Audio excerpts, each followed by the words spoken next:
Why is it that here we used 100,000 rands, here we used 50 rands, and the growth was higher than where we had 100,000 rand? Why do you have a church like Santon that has 2 services every week?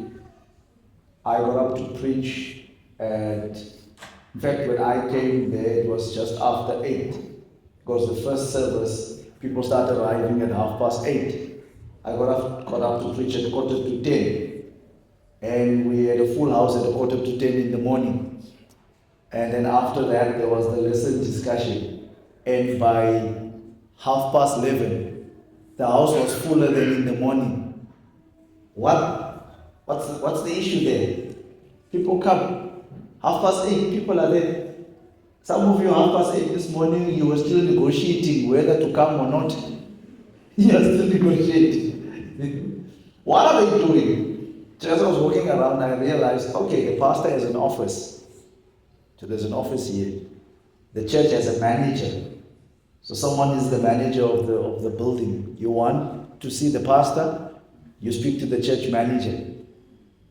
And that's his church. That's the only church that he deals with. So I didn't know that you have to preach the same sermon twice.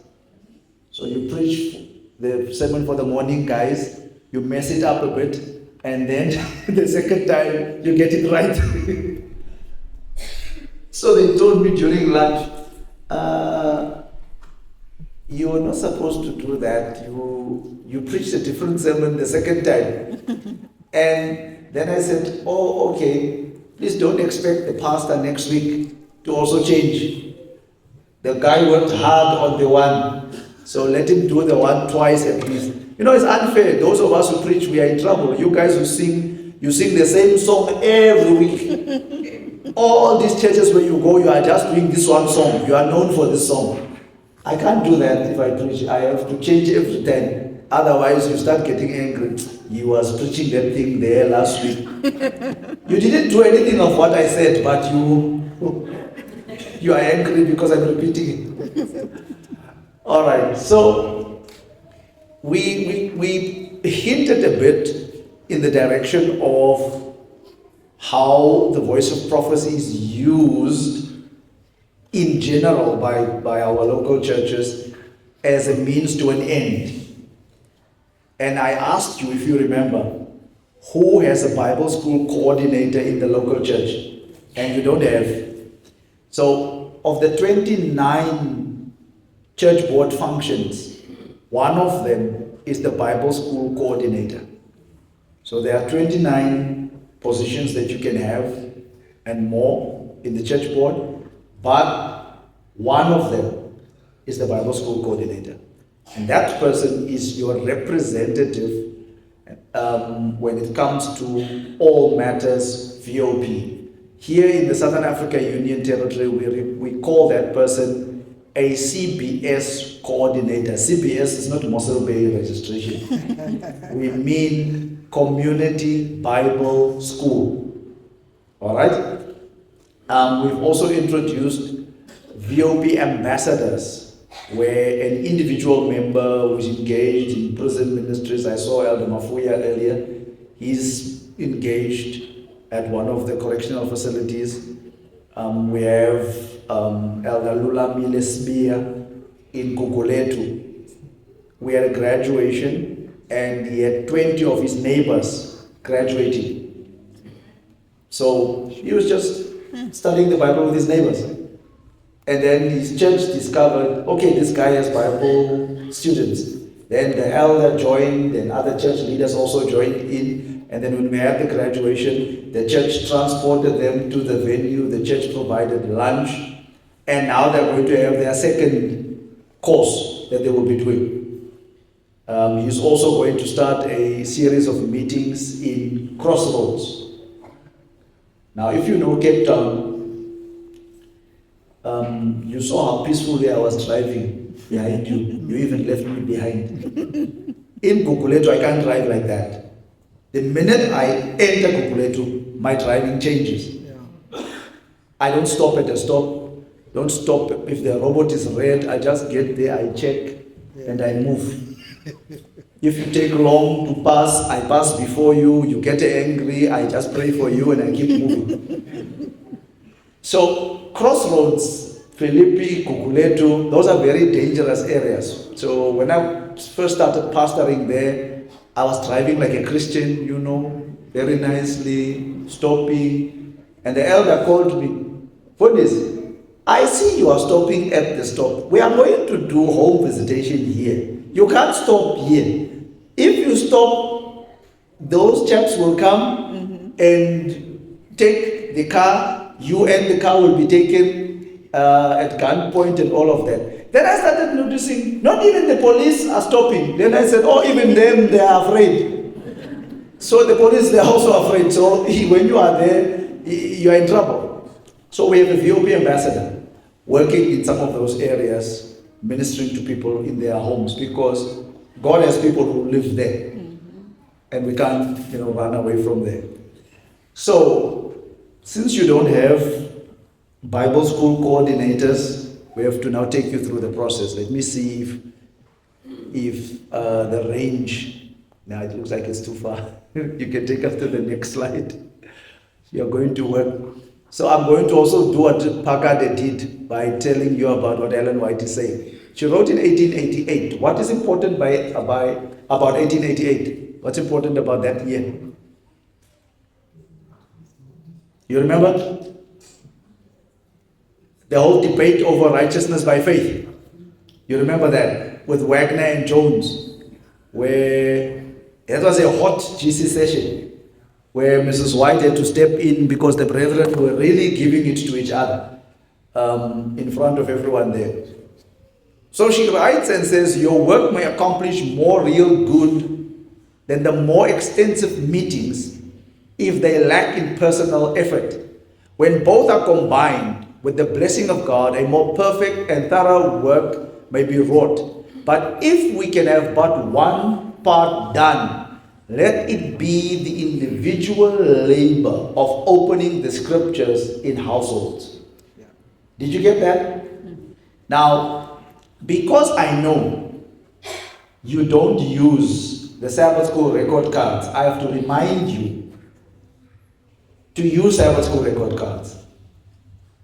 Lucian, gebruik julle Sabbath school kaarte by julle kerk? Yeah, I ask because I know in that church they don't listen. The one that I have is blue, and it asks you, how many Bible studies did you conduct this week? You attend Sabbath school? You do? Do they ask you about how many Bible studies you gave? You? I were in trouble. So every week they are supposed to ask you, how many Bible studies did you conduct that week? How many pieces of literature did you distribute? Meaning, how many tracts of books did you hand out? Then they have to ask you clothing and the value thereof. Meaning, they are asking you, that clothing account that you have, those of you who are buying from TFG or from other shops, how much money did you spend to go and buy clothes for the people who don't have clothes? That's the standard philosophy. The standard philosophy does not believe in giving old clothes to people, because if the clothes are not good for you, why is it good for others? But we can debate that one outside because you don't want to raise issues inside. So, clothing, the clothing, value thereof, how many VOP students did you enroll? They ask that on the thing. They check who is present and who is absent. And those who are absent, they arrange visits for them. So the Sabbath school team has to visit you before the Sabbath is over. Because some of you tell us you are sick, and then when we get to your house and we want to pray, then you say, no, you are okay, because you are faking the illness. You know? And we are responsible for visiting you. as a Sabbath school class. In that way, we are ensuring membership retention. What I'm telling you is not old. It's just that you have stopped doing it. Because every quarter, the division asks us for reports. And the reports are based on what I've just shared with you. Which is why, when you look at our statistics, global statistics, I don't believe that we have 20 million members or 24 million members. I don't believe it. Knowing what's happening in the local church, I don't believe that our membership statistics are correct. We have much less members, because when last did you do a membership audit? When last? Did you upload your members onto the ACMS system so that we can actually see that you are there?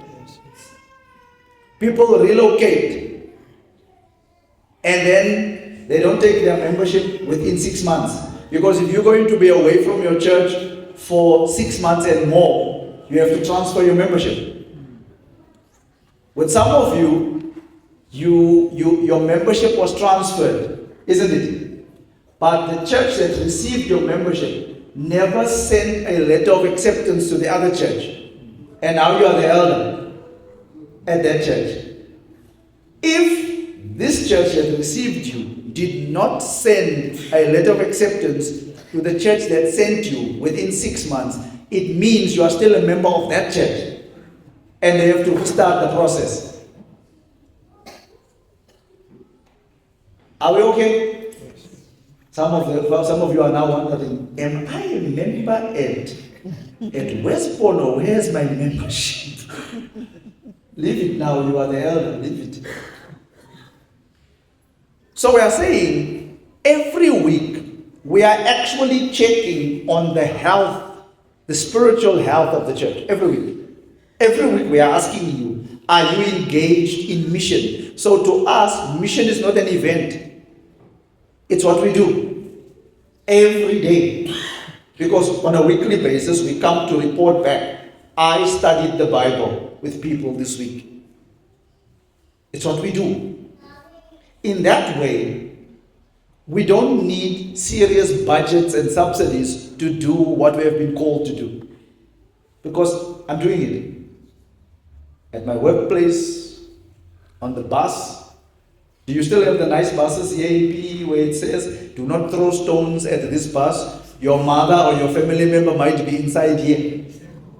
Is it here? I like this city, man, the friendly city. Even the buses are peaceful. It's written there, don't throw stones at the bus.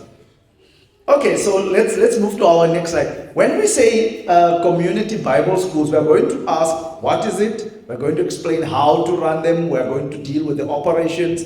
We're going to deal with certification, the reporting process, and then we will conclude. All right? So let's go to the what. So the Voice of Prophecy Community Bible School exists where an entity conducts a regular, Bible study class, or we send you as members and you study the Bible with interested people.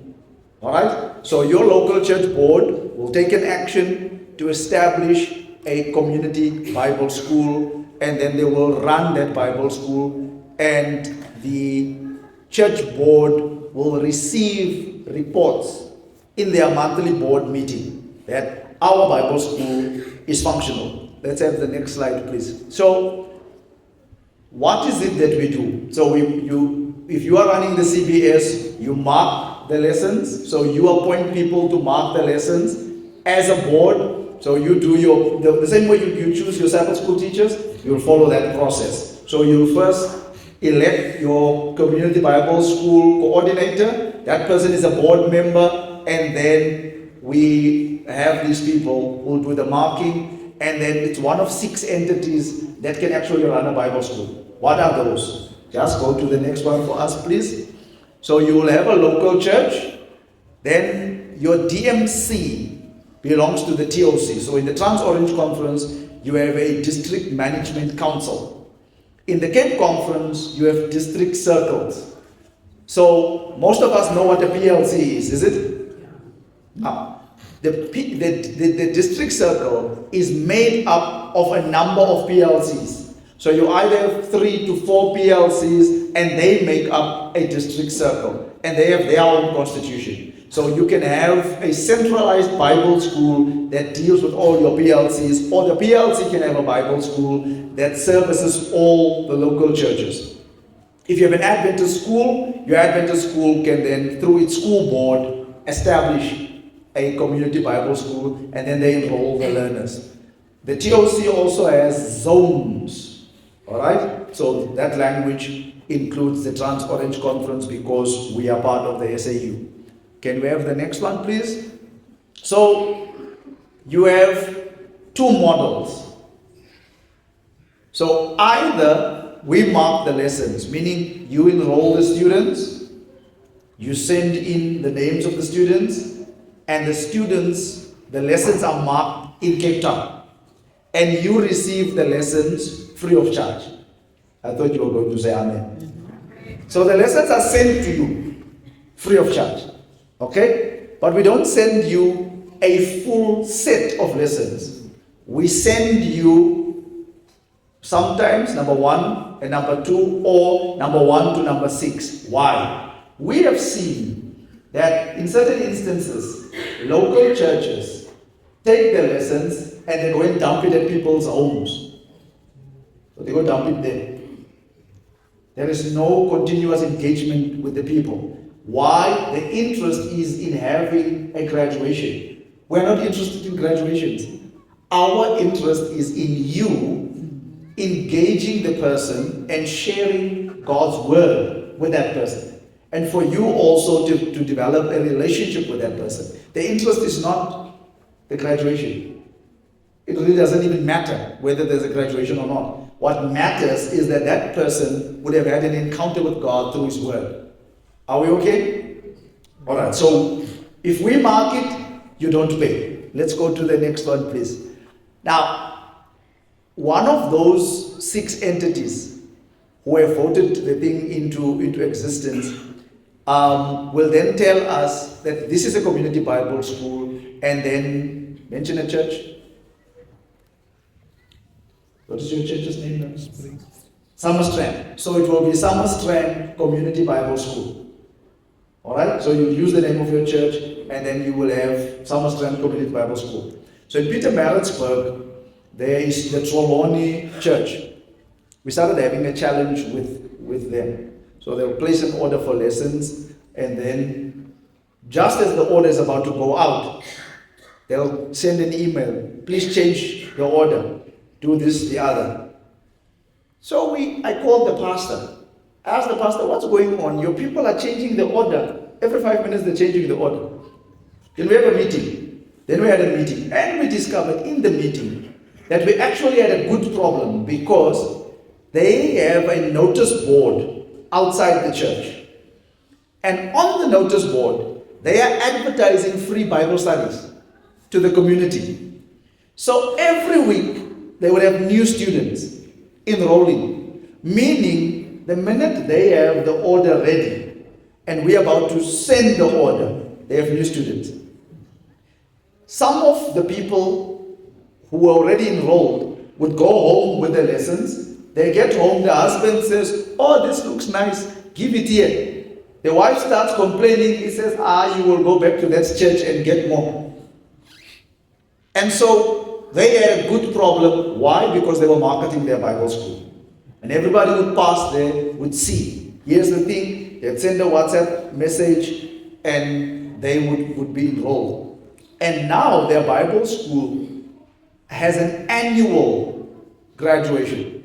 And the couple that is running their Bible school, they've now stepped back, and community members are the ones. So the two of them do the oversight, and the members from the community are the ones who run the enrollments and all of that. Do you know how nice it is when you go to a VOP graduation and the people are smelling of alcohol and tobacco? It's a very nice experience.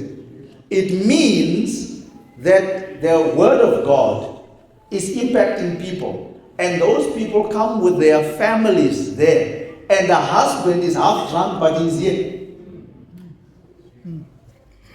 And when he's here, the gospel is able to reach him. The gospel would not reach him otherwise. So we can't say to him, because he has just had vodka or whiskey, he can't come here. He has to be here. The place for whiskey people is here. It's here. And as I walk and greet, and I get the smell, the preaching increases, because now I have to preach more. I have to preach louder, because he will start feeling drowsy. I have to preach more of the gospel of Jesus, because this is where they're supposed to be. We went to a church in Durban the Sunday morning to go and see a pastor who is running a Bible school in his church. He's not associated with the Seventh-day Adventist Church. He's not. He has his church. So we drove down the street, and I was traveling with the president of KNFC. It was a KwaZulu-Natal Free State Conference. And we saw a lady next to our house with incense. And I asked the pastor, what is she doing? He says, no, she's worshiping the sun. No, I'm not talking about 200 years ago or 1,000 years ago. I'm talking about 2 years ago. We were driving down the road, and a lady was worshiping the sun outside her house. And I realized that we have no idea how much work we have to do. You drive down the road, there's an altar on the side of the road. This is KwaZulu-Natal. There's an altar on the side of the road. There's an image of Jesus. There's an image of Buddha. There's an image of Hare Krishna. You can decide who you are coming to sacrifice to. All of them are available. You want Jesus? Jesus is here. You come with whatever you are coming to pray. Jesus will hear you. If Buddha wants to chip in, he will chip in. But you are free. You choose the one you like. And that's where we are functioning. When we got to the pastor's church, people were there, and we discovered that the whole church is VOP students. We can't say to him, no, we want our students. They must stay there. The Lord of the harvest will harvest these people. It's not our business to say to them, no, come out from here. Are we together? So, you need to think about establishing a community Bible school. You never know where it could lead you. All right, let's have the next one. So, you register it with us, Claremont. We give you your registration number, you receive your letter of welcome, and please, in the Cape Conference, use your official email address, summerstrand@cc.adventist.org. The name of your church, your conference actually has an email address for you. We are encouraging you, if you are engaging with us, use the official email address that was given to you by the conference. Why? Because the coordinator is not the owner of the Bible school. The coordinator represents the local church. We don't want you, when they change you, then the church doesn't have any information about who was there, what was said. All right? We use the official email address of your local church as issued by the conference. All right? Next one. So the people who are marking the lessons, they must be appointed for that function so that you don't appoint yourself. Remember? The same screening that happens when we appoint Sabbath school teachers is the same screening that happens when we appoint the people who mark the lessons. All right? Also, please don't photocopy the lessons. I thought you were going to be very excited. Don't photocopy the lessons. Some of us are very holy, and we are saying to each other, we can photocopy this, it's for the gospel. The gospel doesn't work that way. here where we are, we use the term gospel order. If you give a person a bad photocopy of a Bible study course, you are creating an impression in the person's mind that the gospel that we have is one that makes people haphazard. Your photocopy sometimes comes out bad because you make the photocopy at the internet cafe and they are running out of ink. Just order a nice one that is professionally done. Remember, you are representing the gospel. You are representing God. You are representing a God that is orderly. So, please don't make photocopies because our interest is in maintaining the standard of what we are doing. People must not think that we are haphazard. All right? Please order your lessons. Don't make photocopies. Next one, please. Also, we issue certificates. I saw a photo the other day where a person had a certificate that was not issued by us. Everybody else on the photo had certificates that were issued by the Bible school. But one of the people on the photo, it says there, Bible correspondence. But I don't know that certificate. Our branding is not on there, my signature is not on there, the signature of the instructor is not on there. We can't post that photo, we can't even recognize that something like that happened because we don't know what's going on. The Voice of Prophecy board is chaired by the union president, the executive secretary, and the treasurer. They are there. I'm the secretary of the board, and all the conference presidents are members of the board.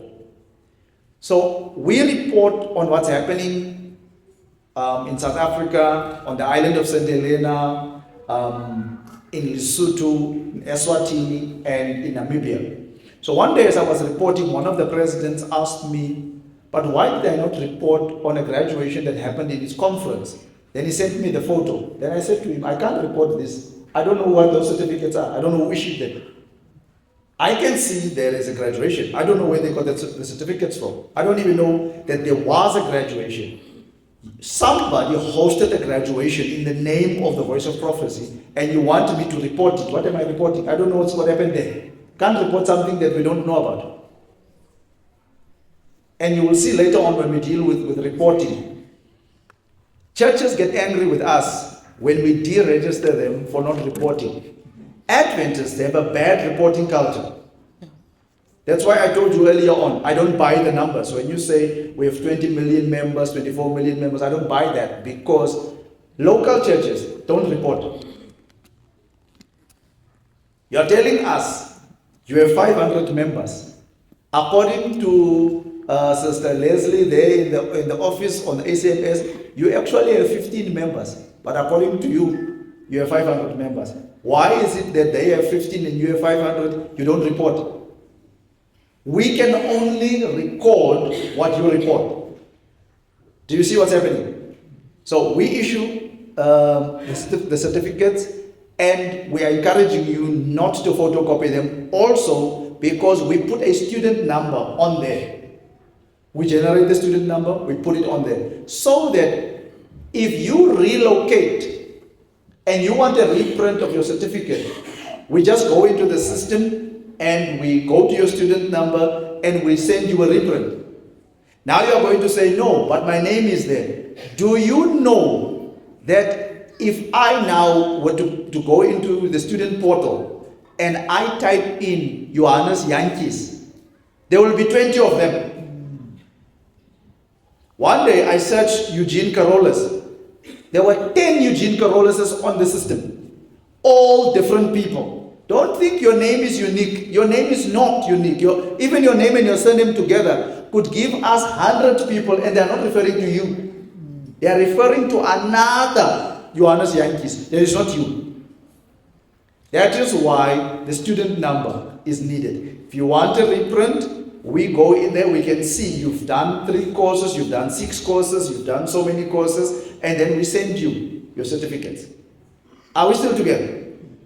Okay, let's go to the next one. So the VOP And the local conference, we are asking that they be notified of all graduations, and then we'll endeavor to have somebody there. If it's not me, it will be someone else. Recently, we've encouraged conferences to actually give us dates beforehand. So if you are planning graduations for 2027, you give us the dates in the third quarter of 2026, so that we plan and we put all of that on our calendar and we budget for it and we work with that. And then the conference informs you the graduation dates, here they are for 2027. Then you don't wake up one morning and decide you want to have a graduation. You would have been told already, here are the dates. You can choose from them. When is VOP Emphasis Day in 2027? What's the date for VOP Emphasis Day 2027? Not even the pastors know. This year, it was the first Sabbath in June. So every year, first Sabbath of June is VOP Emphasis Sabbath. This is when we gather, whether as local churches, whether as a district, or the VOP itself hosts the event, where we have the VOP Emphasis Sabbath, where we come and we gather the people and we share stories, we share events, we show you what is going on and what has happened over the past year. So next year, we are planning to go to Namibia for VOP Emphasis Sabbath. That doesn't mean you can't have your VOP Emphasis Sabbath in your local church, because you already know now. It's the 6th of June, 2027. You will come together with your church and you will have your VOP Emphasis Sabbath. We're going to Namibia for the simple reason. Namibia North, because they are a new conference. Number 2, they're planning to be reorganized as a union. Number 3, they have many indigenous languages, and people in Namibia are not studying the Bible in those languages, which is why we have requested them to send us costing for the local languages. So they've given us 5 local languages in order for us to translate the lessons into those languages, so that the people in Namibia can also read God's word in their language. Now, many of you, for instance, don't know that we have VOP lessons in Chichewa. Why? Because in Cape Town, we have a district called Chikonjetsu. Chikonjetsu means victory in Jesus. It's a Chichewa term or phrase. And we have a district that is predominantly Chichewa speaking, which is a language from Malawi. We have the Discover course in Shona, because there's a need for it.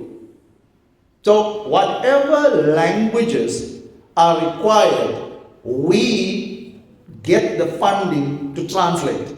One of the latest projects that I've been assigned to attend to is to actually get VOP lessons done in Braille. So I received the costing this week. I'm now working on getting an actual Braille printer so that we have the master copies created and we have all of that so that we can print the lessons, if it's cost effective, in Braille, so that blind people who are able to read Braille can also study the Bible in a language that is understood by them.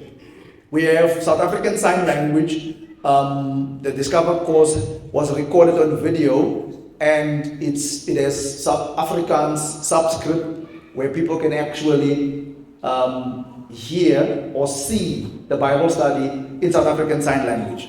We also have audio VOP lessons in Afrikaans. We have it in English, we have it in isiXhosa, we have it in isiZulu, and also in Sesotho, where if a person has a challenge with eyesight, they can actually listen to the lesson and then graduate along with everybody else.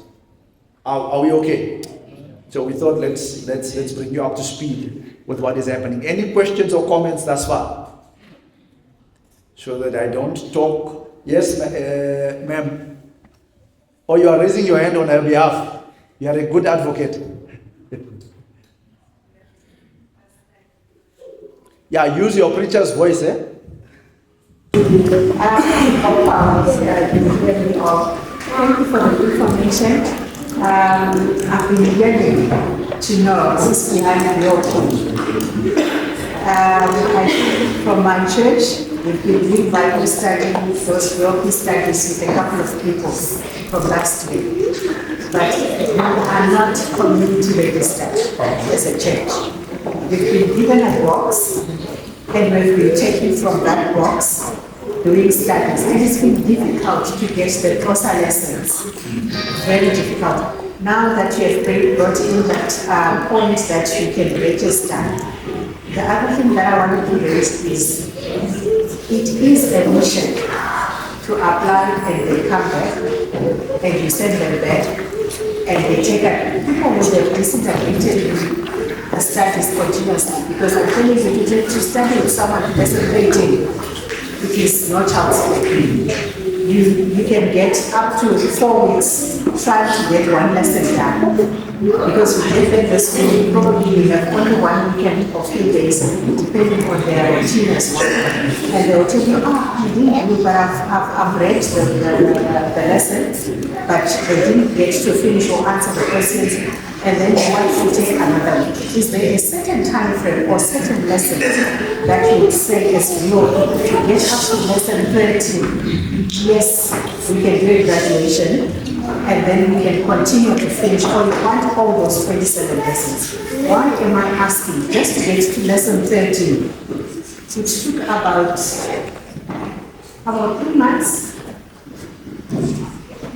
Yeah, is there a certain standard? No, there is no time frame. Actually, what they are doing to you is good. Those people who are making you suffer. Because you are making the point that I was making earlier on. You're making that exact point. I was training markers, and for security reasons, I can't say where. I asked them to show me how they have marked. Each of them came back with an entire set of lessons which they had gone to leave with the student. No meaningful engagement. The interest was to get it done. That's not our interest. The 3 months that you took to get to lesson 13 is very good. That's a reasonable time period, because your interest is not to get done. Your interest is for the individual to understand what is being said, to understand the gospel message, because at times, when I have marked lessons, I would actually send the lessons back to the person, meaning, let's say you are the one running it. I would send it back with a note that says, I have observed as I mark the lessons that the students, one, they don't understand the information. Two, they were copying each other's answers. Please go back to the students and revise the information with them. Sometimes our instructors will add books and additional material in your package, and they will send it back to you to say, please get the students to go through this information. They clearly don't understand the information. Yours is to be patient with people. We don't have a time frame. We are not in a hurry. Take your time. Work with the people. Get them to understand. Also, we have discovered that sometimes we had a lesson review committee that we were working with, and we discovered that some of the lessons, and especially when it's translated from English into other languages, the people who translated understood the language into which they were translating, but they didn't understand the theological nuances. So some of the questions, if you ask the question that way, to a traditional African person that speaks isiXhosa, the question will be misunderstood, and therefore the answer will be incorrect, especially if you are asking about the state of the dead. Because the question is confusing the student. The student is not rejecting what the Bible is saying. The student is responding to the question because of how you have phrased the question. This is why we have reworked some of the lessons, because we picked up that there are problems with language and how those questions have been asked. Also, in Xhosa proper, fumana does not mean discover. Fumana means find. Fumanisa is discover. And so we have changed the title of the lesson to Fumanisa so that it corresponds with English, because in Afrikaans, discover is on deck. Itsibulele is in Sesotho, and so on. So we have kind of fixed some of the problems because we are aware from the responses that we've seen from students. The problem is not necessarily with the student. The problem is with us. Take your time. Pray. Be patient. They will graduate because you will have stories to tell. Let me give you a story. We were at a graduation in Bloemfontein, and it was cold. It was in July. We had it in the auditorium at the SAU. And a lady came to the front and she said that they didn't have anything to eat. She gave the children water and she said, maybe God will hear if these children are the ones praying. Let me not pray today. Let them ask God to provide for us. I know God listens to children.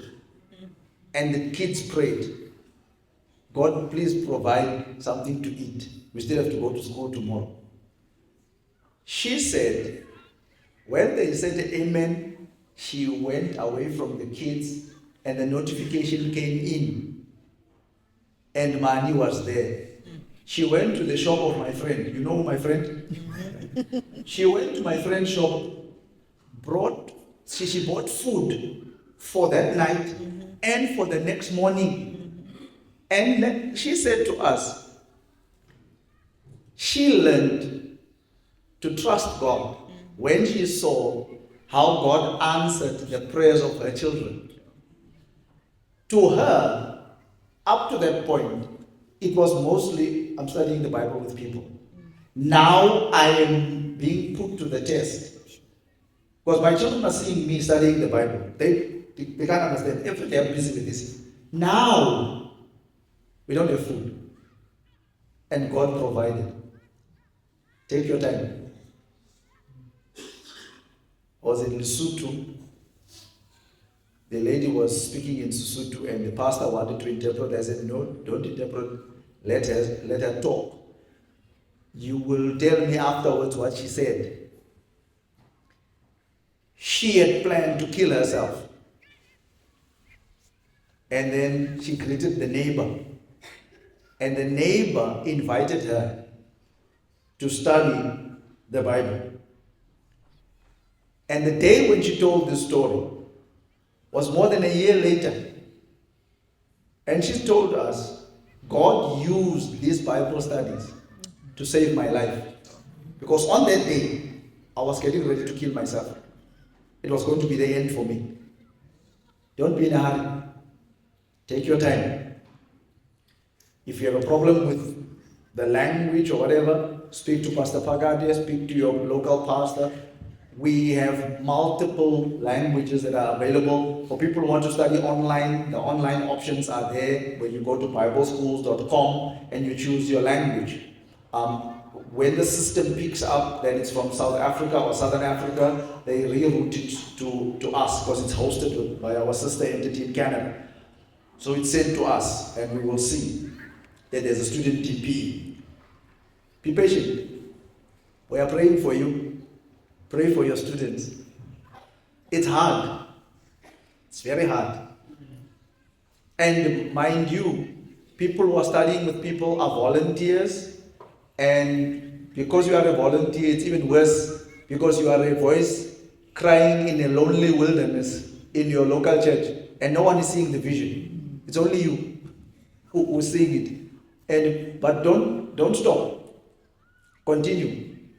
We are now speaking in the presence of everybody here, and get your school registered so that we are able to also assist you with whatever resources and so on that you need to do the work. Are we okay? So we don't have a time frame. We are not in a hurry. Don't be in a hurry yourself. Take your time. It's hard to study the Bible with people. I mean, in other families, they are waiting for you when you come. They are planning to beat you because you are telling them Saturday is the Sabbath. You are coming for Bible study. They said you will show him today. All right? One of our guys in the GOC got shot. Thugs attacked him, they shot him, he was hospitalized, he was discharged, an infection, they discharged him again. Why? Because we are at war. He is one of the students, is in a family where they practice witchcraft. So this guy has students everywhere. He has students at OK's, at Pick and Pay, at ShopRite. Anyone that he sees moving is a potential VOP student for him.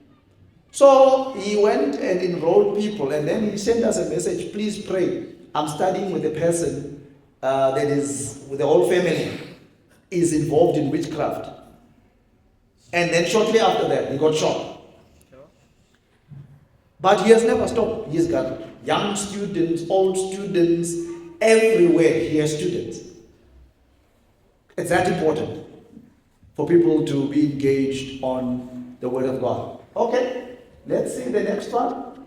So please report the baptisms to your conference. Also report baptisms to our office if you do have any baptisms of your students. Let your personal ministries office know that you had baptisms of your students. All right? Now, the division fights with us over this, and that's why we know that the reporting culture of local churches is not make sure. Let's have the next slide, please. So, you can teach your students, as a class. You can also do it, one-on-one. You can have visits, whichever way. The intention is for you to have meaningful interaction with the people. And then we're also saying to you that you either mark it or you send it to us. And when we send to you, the first 6 lessons of Discover deals with Christian apologetics, issues of belief. We believe in God, we believe in the Bible, we believe in prayer. Those are non-threatening topics. From lesson 7 through to lesson 13, which is the next block, we start dealing with distinctive issues, all right, that are different. And then from lesson 14 through to lesson 18 are more complex issues, because now you are dealing with prophetic issues, the mark of the beast, and so on, the remnant church, all those issues. And the reason why we are sending it to you in blocks, if we are sending it, and we're encouraging you when you are studying, don't give the people everything, because if the guy starts with a lesson on the mark of the beast without understanding prophetic symbolism, what are you going to do? You have a problem. The mind works in a very interesting way. You have to induct the person gradually so that the person can understand what the Bible says about various topics. Next one, please. So you can receive the lessons as we have indicated. So in bulk, you get them, and you take them to the students. Then you collect them. So you either mark them or you send them back to us. Now, if you do mark the lessons yourself, it's easy, because then you keep record of your schedule of, these are my people, so-and-so is at lesson 7, this one is at lesson 6, that one is at lesson 3. If you send it to us, please collate the lessons. Everything for Standard together. Everything for Lucian together. everything for Ricky together, everything for this one together, so that when it gets to us, the instructors will get the lessons, they work through it, they update the profile of the person, they send back the answer sheets with the new lessons. If you send it as a mixed masala, it causes problems, because now if you have 100 students and you send 6 lessons per student, it's 600 lessons. Now we have to go call people from their offices, come here, someone sent us 600 lessons here, we now have to sort through it, we don't know what is for who, and you have not sent us any instructions. Must we send top-up lessons? What must we do? Collate your things, put them together nicely so that when it comes, it shortens the turnaround time. All right? Otherwise, it has to go to the back of the line. Remember, we are dealing with 8 conferences, which means it's 4 countries plus an island. You are not the only one. You want your graduation next week and you are telling us today. That one is not going to work for you or for the students, because you might have even told the students there will be a graduation next week. Please don't announce graduations until you have all your ducks in a row. All right? So, either of the methods of you marking or we marking, that helps us. You know, you keep the contact with the students. Then, next one, please.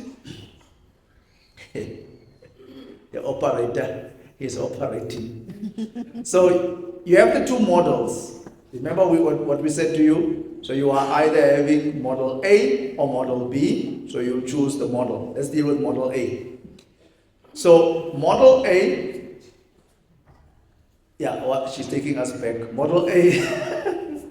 So you will not mark. We will mark, isn't it? So we will do the marking. Am I correct? The lessons will be marked by you. It will not be marked by the entity, but will instead be returned to the VOP for marking. So model A, we mark. You don't pay. There are people who will do that. We supply everything to you and you run it. And you go and you bring it back. Let's continue with model A. So we provide it at no charge. So you've sent us the registration list. One of the 6 entities, whether it's the board, whether it's or rather the local church or the PLC or whichever one it is, and you pay the postage. Please do not send it through a post office if you can find something like that. We are advising you not to do that. That is not safe. Most people these days use PEP. They use Paxi to send packages to us and back. It is safer. We know of very terrible stories where a person sent the lessons, and every time the lessons would disappear in the post. So the guy went to the post office to ask what's going on. And then the guy working there said, "Meneer, can I talk to you on the side here?" Then he said, yes. Then they spoke on the side. And the guy said to him, "You see the manager sitting there? Every time when your staff comes here, he takes it and throws it into the rubbish bin." You see, the devil is working also in some other post office there. So he said, "This guy throws your stuff away. Even now, if I can show you, your thing is in the bin there." So the guy called the office, very angry. "Where's my stuff? Where's my..." They said, "Meneer, we can send you, here's a photo. Look here, we paid the postage, everything. The stuff was sent on this day. Please check at the post office." He gets there, the manager threw the stuff away. We are encouraging you, use Paxi, please. You are safer. I don't work for PEP. They don't give kickback, but they are doing the Lord's work. Very peaceful. We have problems here and there with them, especially if you don't give us the Paxi code. Each PEP store has a Paxi code. You walk in there, you just ask those ladies there, what is the Paxi code? They will give it to you.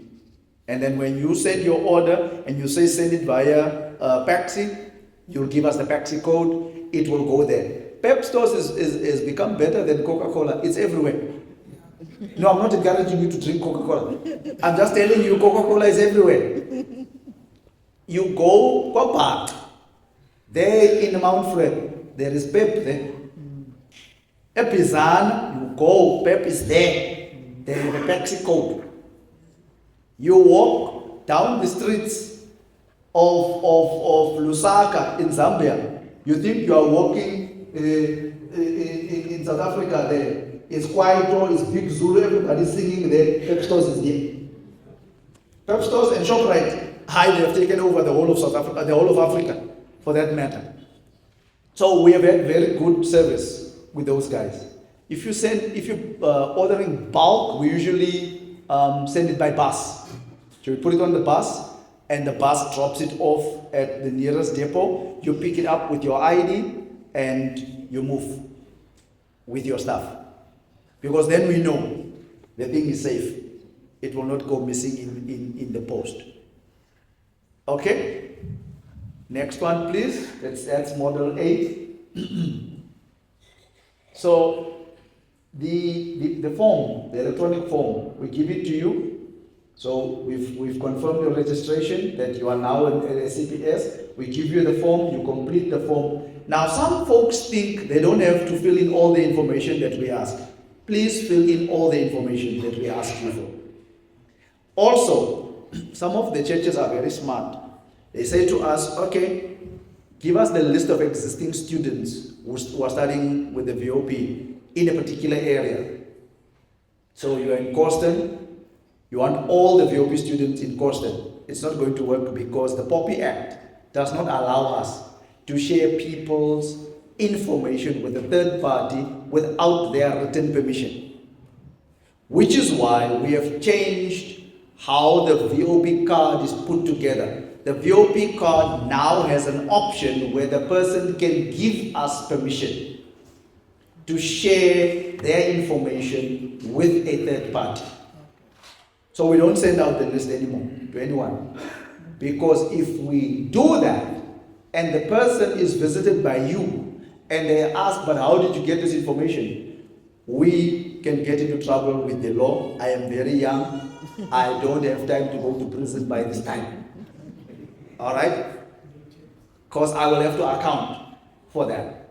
Which is why we removed the VOP visitation policy. Because there was a policy where we would give you the names and say, go there. Unless somebody requests expressly, can you send somebody to me? We sent a pastor in Natal to go and visit Etani, where the challenge on what is a clean Hoover again? Small holding. She was living on a small holding. And we sent a pastor there to go and visit with her and helped her through the process. Oh, by the way, my sister was asking about the duration. Last week, Pastor Hendrik de Venard from the Northern Conference sent me a video of a lady who got baptized. She studied VOP lessons 20 years ago. She's now 84. And she got baptized 20 years later. God, as long as you are alive, is after you. 84 years old. He says to me, I think they had relocated to Namibia and then came back from Namibia and met some other folks whose Bible school were deregistered, and they continued studying with them, and then the lady got baptized 20 years later. You never know. All right, Lera, you look very excited. What is going on? In a previous district, there was Pastor, they want to hear. In your previous district, what did you do? There was, if I can call it like that, it was a threat from to deregister us. Yes, we did. We did register you. Yes, I know. So how long does it take before this deregistration takes place? Yeah. This question is related to reporting. So if you don't report for 6 months, we conclude that there's nothing going on there. Then we deregister the school. Now, in order for you to re-register the school, there is a letter that the conference gives you. You fill in the date of your meeting and your resolution to restart, and then it's fine. Why do we deregister you? We cannot have a situation where you are on the system as an active entity and you are not using our WhatsApp platform or WhatsApp number to send in your report. Mind you, there are churches that were deregistered because when you look at the questions, it's 9 questions, and each question requires a number. Nothing else. We are just asking you to give a number. So you can't put there 0, 0, 0, 0 for all these 9 questions. What is wrong with putting 0? Because if you don't put 0 and send it back to us, how will we know that you need help? So it's 3 months. We're asking you, have you enrolled any new students? Have you enrolled any children? Have you done this? Did you go out to do enrollment? Now, if you say 0, 0, 0, then we ask, how can we help you? Do you have enrollment cards? Do you have this? Do you have lessons for children? Do you have that? And so churches get deregistered because they don't want to report 0. Number 1. Number 2, it means your board is not functional. Because how do you go to the church board monthly, if you have a monthly board meeting, and you don't report to the board because the board appointed you? You are supposed to report to the board, and the same report that you gave to them, you must give to us. So, churches, 6 months. So we don't hear anything for you for 6 months, then we decide, no, there is nothing going on there. Yeah, no, there's nothing. Because the thinking of local churches is about graduations. Our interest is not graduations. Our interest is you being engaged in Bible study ministry. That's our interest. You impacting people's lives. The certification is the least of our problem.